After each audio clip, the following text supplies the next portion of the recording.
Movie की शुरुआत में हम कुछ रोबोट्स को देखते हैं जो सारे इंसानों को पकड़कर अपने कब्जे में कर रहे थे। तभी उनकी तरफ तेज रफ्तार से आती हुई एक कार दिखाई देती है। इस कार में पूरी मिचेल फैमिली थी। पूरी दुनिया में सिर्फ यही फैमिली बची थी जो अभी तक उन रोबोट्स के पकड़ में नहीं आई थी और ये लोग दुनिया को बचाने के मिशन पे थे। पर इस फैमिली के लोग नॉर्मल लोगों से थोड़ा अलग थे। यहाँ से सीन शिफ्ट होकर हमें कुछ दिन पहले का सीन दिखाया जाता है और यहाँ हम केटी नाम की एक लड़की को देखते हैं। उसे हमेशा लगता था कि वो बाकी सबसे बिल्कुल अलग है, इसलिए वो वही करने लगी जो हर अलग बच्चा करता है। वो अजीब तरह के वीडियोस बनाने लगी। वो अपने वीडियोस के जरिए लोगों को हंसाना चाहती थी, पर सारे लोग उस पे और उसके वीडियोस पे हंसते थे, इसलिए कभी कोई उसका दोस्त नहीं बना। वो हमेशा अकेले ही रहने लगी और उसने मूवीज से ही दोस्ती कर ली। उसके वीडियोस बनाने में उसकी मदद उसका छोटा भाई एरोन और उसका पालतू डॉग मॉन्च करते थे। उसके मॉम डैड लिंडा और मिचेल को भी उसकी हरकतें कभी समझ में नहीं आई। उसका भाई एरोन उसे समझता था, पर उसके भी कुछ अलग ही शौक थे। उसे डायनासोर बहुत पसंद था और वो हमेशा बस उन्हीं के बारे में बातें करना पसंद करता था।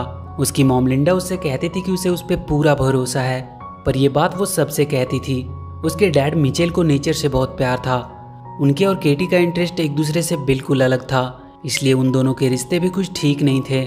केटी का प्लान था कि वो कैलिफोर्निया कॉलेज ऑफ फिल्म में एडमिशन लेगी और हमेशा के लिए अपने घर को छोड़कर चली जाएगी, जिसके लिए वो जी जान से वीडियोस बनाने लगती है ताकि उस कॉलेज में उसे एडमिशन मिल सके। और हुआ भी बिल्कुल वैसा ही। उसे कॉलेज में एडमिशन मिल जाती है और फाइनली वहाँ उसे वो लोग मिलते हैं जो उसी की तरह थे, जिनसे बात करके उसे अच्छा लगता था।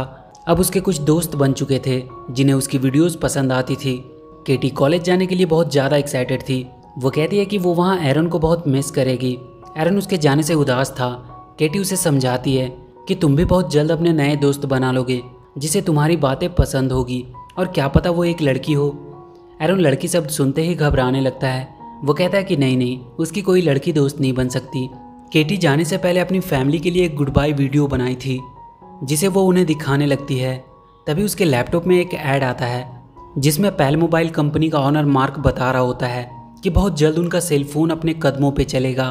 तभी उसके डैड मिचेल आते हैं, पर सब अपने अपने फ़ोन में ही बिजी होते हैं। मिचेल उन सबसे बात करने की कोशिश कर रहा होता है, इसलिए वो सबसे 10 सेकंड के लिए मोबाइल नीचे रख देने को कहता है, पर वो सब 10 सेकंड्स भी अपने आप को फ़ोन से दूर नहीं रख पाते हैं। केटी अपनी वीडियो अपने डैड को दिखाती है जो उन्हें बिल्कुल भी पसंद नहीं आता है। वो कहते हैं कि उसे नहीं लगता कि वो ये सब वीडियो बनाकर अपना कोई करियर बना पाएगी और वो इतनी दूर भी जा रही है जहाँ वो चाहकर भी उसकी मदद नहीं कर पाएंगे, और अगर वो फेल हो गई तो क्या होगा। केटी कहती है कि उन्होंने कभी उन पे भरोसा नहीं किया, उन्हें उसे सपोर्ट करना चाहिए, और वो सोचते हैं कि वो फेल हो जाएगी। तभी लिंडा सबका ध्यान किसी और तरफ करने की कोशिश करती है, पर केटी गुस्से से अपना लैपटॉप लेकर जाने लगती है।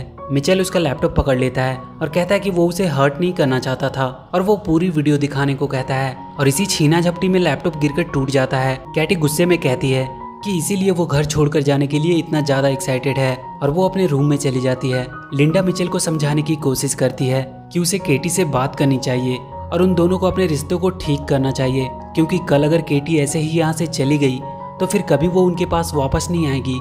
मिचेल उससे बात करने जाता है। उसे केटी के रूम के बाहर एक बॉक्स मिलता है जिसे केटी यहीं घर पे छोड़कर जाने वाली थी। उस बॉक्स में मिचेल को एक लकड़ी का खिलौना मिलता है और एक पुराना कैमरा भी। वो उसे चलाकर देखने लगता है। उसमें केटी के बचपन की यादें थी कि कैसे वो अपने डैड से बहुत प्यार करती थी और वो दोनों मिलकर एक गाने पे डांस भी किया करते थे। एक दिन केटी अपने स्कूल के कैंप पे जाते वक्त रो रही होती है। तब मिचेल उसे अपनी गाड़ी में रखा हुआ अपना फेवरेट टॉय उसे देता है और कहता है कि जब ये उसके पास रहेगा तब वो भी उसे अपने पास ही महसूस करेगी। इन सबको देखकर मिचेल की आंखें भर आती है और वो केटी को मनाने का एक प्लान बनाता है।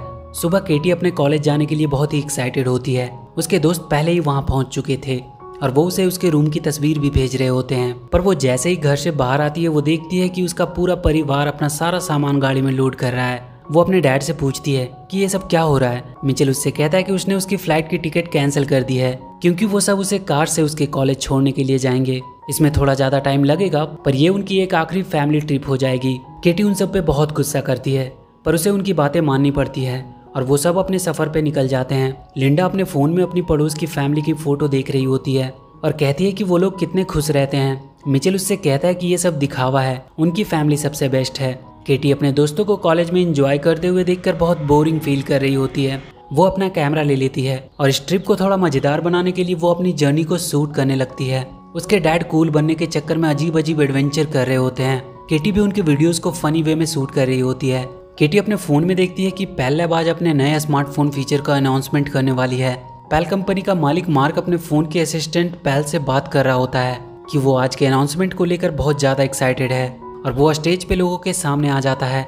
वो सबसे कहता है कि उसने एक ऐसी तकनीक बनाई है जो इंसानों के काम को और भी आसान बना देगी।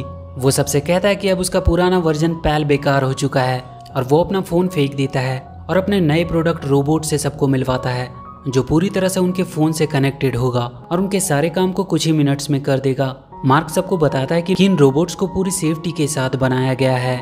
इनमें किल कोड का वायरस इंस्टॉल किया गया है जिनकी वजह से ये कभी किसी को नुकसान नहीं पहुंचा पाएंगे। तभी उन रोबोट्स में कुछ गड़बड़ी होती है।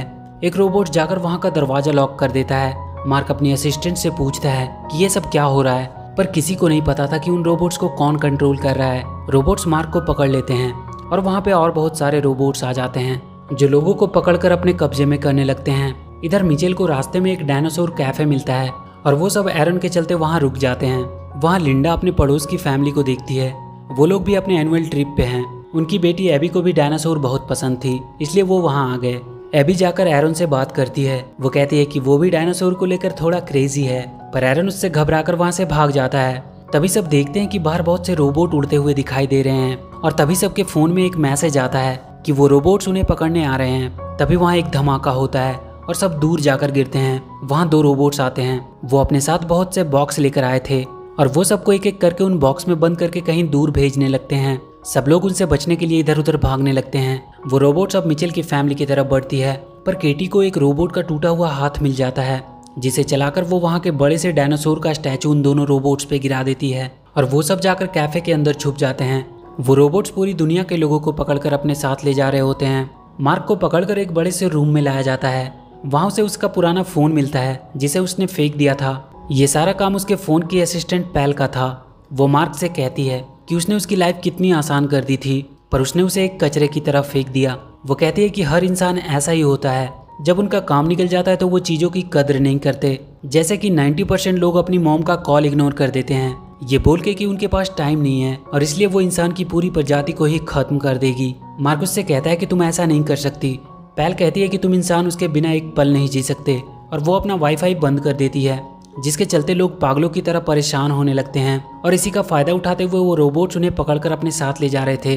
वो मार्क को दिखाती है कि उसने एक बहुत बड़ा सा बॉक्स बनाया था जिसमें वो इंसानों को कैद कर रही थी। कैटी के फोन में पेल लैब की तरफ से एक मैसेज आता है कि उन्होंने आखिरी इंसान को भी पकड़ लिया है और अब धरती पे कोई इंसान नहीं बचा है। मतलब अब सिर्फ मिचेल फैमिली ही बची थी और पेल को इसके बारे में शायद पता नहीं था। सब सोच में पड़ जाते हैं कि पता नहीं उनके साथ क्या होगा। मिचेल को एक आइडिया आता है। वो तुरंत सबसे उनका फोन मांग लेता है और उसे तोड़ देता है ताकि वो उन्हें ट्रैक ना कर सके और वो सबको अपना स्क्रू ड्राइवर निकालने को कहता है। उनकी फैमिली के हर मेंबर के पास हमेशा एक स्क्रू ड्राइवर होती थी जिसे मिचेल ने सबको गिफ्ट किया होता है। वो सब उस कैफे को अंदर से सील करने लगते हैं। कैटी उन सबको अपना एक प्लान बताती है कि कैसे वो एक किल कोड की मदद से उन रोबोट्स को हरा सकती है और दुनिया को बचा भी सकती है। पर मिचेल कहता है कि उसका आइडिया सही नहीं है क्योंकि वो लोग यहाँ बिल्कुल सेफ हैं और उन्हें अपने आप को खतरे में डालने की कोई जरूरत नहीं है। केटी उदास होकर वहाँ के छत पे जाकर बैठ जाती है। एरन उसके पास आता है और उसका मूड ठीक करने की कोशिश करता है। केटी कहती है कि उसका फ्यूचर खत्म हो चुका है और उसके डैड को कोई फर्क भी नहीं पड़ता है। केटी अपना प्लान का पेज फाड़कर फेंक देती है। तभी वो देखती है कि वो दोनों रोबोट्स फिर से सही हो गए हैं और वो उसके प्लान को देख रहे हैं। तभी केटी वहाँ से गिरकर उनके सामने आ जाती है। वो दोनों रोबोट उसकी तरफ बढ़ते हैं। केटी एरन को लेकर जल्दी से कैफे के अंदर चली जाती है, पर वो रोबोट्स खराब हो चुके थे और वो अब केटी के ऑर्डर्स को फॉलो करने लगे थे। केटी उनसे पेल को हराने का आइडिया बताने को कहती है। रोबोट उसे बताते हैं कि उन सब की मेमोरी में एक किल कोड है जिसे एक्टिवेट करने से वो खत्म हो सकते हैं, पर वो सिलिकॉन वैली के पेल लैब में है और बहुत से रोबोट उसकी हिफाजत कर रहे हैं। पर उन्हें खत्म करने का एक आसान तरीका भी है। वो किसी भी पेल लैब रिटेल शॉप में जाकर उस किल कोड को इंटर कर सकते हैं, जिसकी वजह से वो सारे रोबोट अपने आप ही खत्म हो जाएंगे। और यहाँ से 80 माइल दूर एक मॉल है जिनमें पेल लैब का एक रिटेल शॉप भी है। केटी अपने डैड को ये करने को कहती है, पर मिचेल कहता है कि वो रिस्क नहीं ले सकता। पर केटी अपने डैड को मोटिवेट करती है कि मिचेल फैमिली कभी रिस्क लेने से पीछे नहीं हटती है और ये बात उसने ही उन सबको सिखाया है। केटी मिचेल से कहती है कि उसे आज उनकी जरूरत है। वो हमेशा से उन्हें गलत समझती आई थी, पर अब वो समझ गई कि वो हमेशा से सही थे। मिचेल केटी के मुंह से अपनी तारीफ सुनकर मान जाता है और वो दुनिया को बचाने के मिशन के लिए तैयार हो जाता है।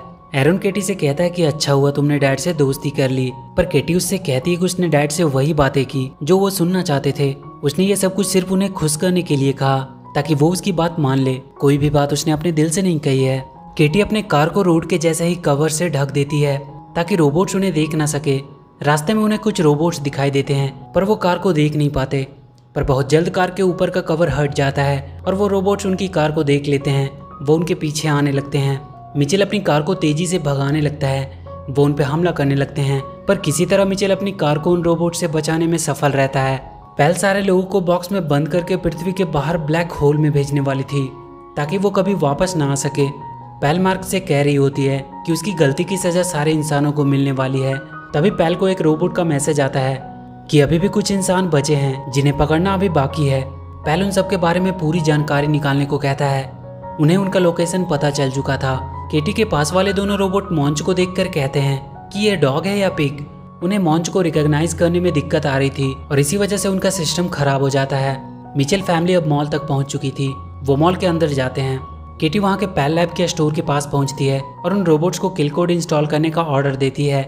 एक रोबोट तुरंत वहां के लैपटॉप में किल कोड का पेन ड्राइव लगा देता है और किल कोड इंस्टॉल करना शुरू कर देता है। उनका अपलोड लगभग 8 मिनट में कंप्लीट होने वाला था। सब बहुत खुश होने लगते हैं कि उन्होंने मिलकर पूरी दुनिया को बचा लिया। तभी उन सबको वहाँ कुछ गड़बड़ होने का एहसास होता है। वहाँ मॉल के सारे मशीन्स उन पर हमला करने लगते हैं और वो कैटी से वो लैपटॉप मांगने लगते हैं। कैटी उस लैपटॉप को लेकर भागने लगती है। वो उन सब मशीन से बचते हुए एक कमरे में छुपते हैं। वो कमरा खिलौनों से भरा हुआ था पर उन खिलौनों में भी पैल चिप लगा हुआ था। वो सारे खिलौने उन पर हमला करने लगते हैं। तभी वहाँ का सबसे बड़ा खिलौना उन पर हमला करने आता है। वो अपने मुंह से लेजर बीम भी निकाल रहा था। अपलोड अब बस फिनिश ही होने वाली थी। मिचेल उस बड़े से खिलौने को पकड़ने का एक प्लान बनाता है। वो वहाँ लटक रहे तार को ऊपर फेंक कर फंसा देता है और वो सब मिलकर उस तार की मदद से उस बड़े से खिलौने को पलट देते हैं। पर उसके लेजर बीम से वहाँ का वाईफाई राउटर बर्बाद हो जाता है जिसकी वजह से किल कोड पूरा अपलोड नहीं हो पाता। केटी उदास होकर बैठ जाती है पर मिचेल अब सिलिकॉन वैली जाने का सोचता है। उनके पास अब भी किल कोड का पेन ड्राइव था। वो सब वहाँ पहुँचकर उस पैल को खत्म कर सकते हैं और वो सब सिलिकॉन वैली के लिए निकल जाते हैं। पैल ने अब एक और बहुत खतरनाक रोबोट्स की आर्मी बनाई थी जो पहले वाले से भी ज़्यादा खतरनाक थे। वो उन सबको मिचेल फैमिली को ढूंढ कर लाने को कहती है। मिचेल फैमिली सिलिकॉन वैली के पास पहुंच चुके थे। उन्हें पैल तक पहुंचने के लिए बहुत ऊपर तक जाना था। केटी अपना प्लान सबको बताती है कि वो सब रोबोट का कॉस्ट्यूम पहनकर लैब के अंदर जाएंगे और उनके ट्रैम में बैठकर पैल तक पहुंचेंगे और किल कोड की मदद से उसे खत्म कर देंगे और फिर दुनिया को बचाने के बाद वो पार्टी करेंगे। वो सब वहाँ के कुछ रोबोट्स को पकड़कर उनका कॉस्ट्यूम पहन लेते हैं और वहाँ के रोबोट्स के साथ मिलकर लैब के अंदर जाने लगते हैं। वहाँ पैल सारे रोबोट्स को ऑर्डर दे रही होती है कि वो इंसान लैब में पहुँच चुके हैं, इसलिए वो थोड़ा अच्छे से उनकी खोज करे और पकड़कर उसके सामने लाए। मिचेल फैमिली किसी तरह वहाँ के ट्राम में पहुँच जाते हैं। मिचेल उसे ऊपर लेकर जाने लगता है। पैल कह रही होती है कि वो बहुत जल्द उन्हें पकड़ लेगी क्योंकि उसके पास मिचेल फैमिली की पूरी हिस्ट्री है। वो सब एक नॉर्मल फैमिली बनने की एक्टिंग कर रहे हैं। वो एक दूसरे की तारीफ भी करते हैं तब भी वो एक्टिंग ही करते हैं। और पैल उनके सामने वो क्लिप चला देती है जिसमें कैटी एरन से कह रही होती है कि उसने मिचेल को खुश करने के लिए उसकी तारीफ की ताकि वो वापस से अपनी नॉर्मल लाइफ जी सके और उनसे छुटकारा पाकर हमेशा के लिए उनसे दूर जा सके। मिचेल को ये देखकर बहुत दुख होता है और उसके हाथ से ट्राम की स्टीयरिंग छूट जाती है। पैल को पता चल जाता है कि उस ट्राम में ही मिचेल फैमिली है। वहाँ के रोबोट्स उन्हें पकड़ने के लिए आ जाते हैं। वो मिचेल और लिंडा को पकड़ लेते हैं। केटी के वो दोनों रोबोट्स को भी पैल नए फाइल लोड करके ठीक कर देती है और अब वो भी पैल का ऑर्डर मानने लगते हैं। पर किसी तरह कैटी, एरन और उनका डॉग मॉन्चून से छुपकर भाग जाते हैं। लिंडा और मिचेल को वो पकड़कर उन्हीं बॉक्सेस में बंद कर देते हैं। केटी और एरन छुपते हुए लैब के बाहर आते हैं और एक पेड़ के पीछे छुप जाते हैं। एरन रोने लगता है। वो कहता है कि तुमने डैड को वो सब बातें क्यों कही। केटी को उसके बैग में उसका कैमरा मिलता है जिसमें उसके बचपन का वीडियो था। वो उसमें देखती है कि कैसे उसके डैड ने अपने पुराने घर को सिर्फ केटी के लिए छोड़ दिया था जो कि मिचेल की फेवरेट घर थी और उस घर की आखिरी निशानी के रूप में वहां लगे उस खिलौने को अपने साथ रख लिया था जिसे बाद में उसने केटी को दिया था। केटी को बैग में वो खिलौना मिलता है। वो रोने लगती है कि उसने ये क्या कर दिया। वो अब किसी भी हालत में अपने मॉम डैड को छुड़ाने का सोचती है। मिचेल पैल के बॉक्स में बंद था। उसके बगल वाले बॉक्स में मार्क था जो केटी के वीडियोस यूट्यूब पे देख रहा होता है और हंस रहा होता है। मिचेल उससे पूछता है कि उसे ये वीडियो कैसे मिले। मार्क उससे कहता है कि उसका मूड खराब था इसलिए मूड ठीक करने के लिए वो इस लड़की का वीडियो देखने लगा। वो केटी के वीडियो की बहुत तारीफ कर रहा होता है। उसकी एक वीडियो मिचेल भी देखता है जिसमें केटी ने उसका रेफरेंस लिया था। कि कैसे वो केटी के काम को सपोर्ट नहीं करता था, जबकि उसे उसकी सबसे ज़्यादा सपोर्ट की ज़रूरत थी। मिचेल को अपनी गलती का एहसास होता है। तभी वो बाहर देखता है कि केटी उसका कार लेकर उसे बचाने आ रही है। सारे रोबोट उसे रोकने की कोशिश कर रहे थे, पर केटी ने अपने डॉग मॉन्च को कार के सामने रखा था, जिसे देखकर सारे रोबोट्स का सिस्टम खराब हो जा रहा था। मिचेल ये सब देखकर बहुत खुश हो रहा था, पर वो देखता है कि वहाँ बहुत सारे रोबोट्स हैं। वो मार्क से उसके डॉग के वीडियो को पूरे लैब की स्क्रीन पे लगाने को कहता है। मार्क कहता है कि उसे ऐसा करने से पहले उसे इस बॉक्स को खोलना होगा। मिचेल अपनी जेब से स्क्रू ड्राइवर निकालता है और उस बॉक्स को खोलकर बाहर आ जाता है। लिंडा भी उसकी मदद से बाहर आ जाती है। केटी अब लैब के अंदर इंटर कर चुकी थी। मिचेल लैब के सेंटर में पहुंच जाता है, जहां से वो यूट्यूब की मदद से डॉग वाली वीडियो सारी स्क्रीन पे लगा सकता था। लिंडा को वो रोबोट्स फिर से पकड़ लेते हैं। एरन वहां से दूर रहकर रोबोट्स के बारे में केटी को बता रहा होता है, पर उसे भी रोबोट्स पकड़कर अपने साथ लेकर चले जाते हैं। एरन बहुत रोने लगता है और मदद के लिए चिल्लाने लगता है, जिसे देखकर लिंडा बहुत गुस्से में आ जाती है और उसके गुस्से के सामने वो रोबोट्स भी अपने आप को कमजोर समझ रहे थे। वो उन सारे रोबोट्स को खत्म कर देती है। मिचेल को फिर से वो रोबोट वीडियो चलाने से पहले ही पकड़ लेते हैं। वो केटी को भी पकड़ लेते हैं और उसे पैल के सामने ले आते हैं। पैल केटी से कहती है कि तुम इंसान बहुत ही बेवकूफ़ हो, तुम हमेशा अपनी फैमिली के लिए लड़ते रहते हो, पर असल में सब एक दूसरे को बिल्कुल पसंद नहीं करते। केटी कहती है कि भले ही उनकी फैमिली परफेक्ट नहीं है, पर वो हमेशा एक दूसरे को खुश करने की कोशिश करते हैं और यही उन्हें इंसान बनाती है। पैल केटी को वहाँ से नीचे फेंक देती है, पर तभी वहाँ के सारे स्क्रीन पे केटी का डॉग वाला वीडियो चलने लगता है और केटी भी गिरने से बच जाती है। वो देखती है कि उसके डैड रोबोट्स के ऊपर खड़े होकर उसे बचाने के लिए आए हैं। मिचेल केटी को अपने पास ऊपर ले आता है। वो दोनों रोबोट फिर से उस डॉग की वजह से उनकी बातें मानने लगे थे। मिचेल केटी से कहता है कि उसने उसकी वीडियोस देखी और अब से वो हमेशा उसका साथ देगा। तभी उनके सामने वो खतरनाक रोबोट्स आ जाते हैं। वो दोनों मिलकर उन सब का सामना करने लगते हैं। तभी वो देखते हैं कि लिंडा एरन को लेकर एक रोबोट के ऊपर सवार होकर आई है। वो सारे रोबोट्स लिंडा के डर की वजह से भागने लगते हैं। केटी पैल के पास पहुंचती है और फ़ोन को उठाकर नीचे पूल में फेंक देती है, पर वो पूल में नहीं गिरती है, बल्कि मॉन्ची से टकराकर वहां रखे एक पानी के गिलास में गिर जाती है, जिसकी वजह से वो बंद हो जाती है और सारे रोबोट्स भी बंद हो जाते हैं। सारे लोग उन बॉक्सेस से छूट जाते हैं। मिचेल फैमिली सबके लिए हीरो बन जाते हैं और कुछ दिन बाद पूरी मिचेल फैमिली केटी को उसके कॉलेज छोड़ने आती है। केटी उन सबको कहती है कि वो हर हफ्ते उन्हें कॉल किया करेगी। वो सबको बाय बोलकर चली जाती है। वो अपने साथ अपने डैड का दिया हुआ खिलौना भी लेकर जा रही होती है और इसी के साथ ये मूवी यहीं खत्म हो जाती है। तो वीडियो अगर अच्छी लगी हो तो please do like and share the video and please subscribe to my channel and press that bell icon.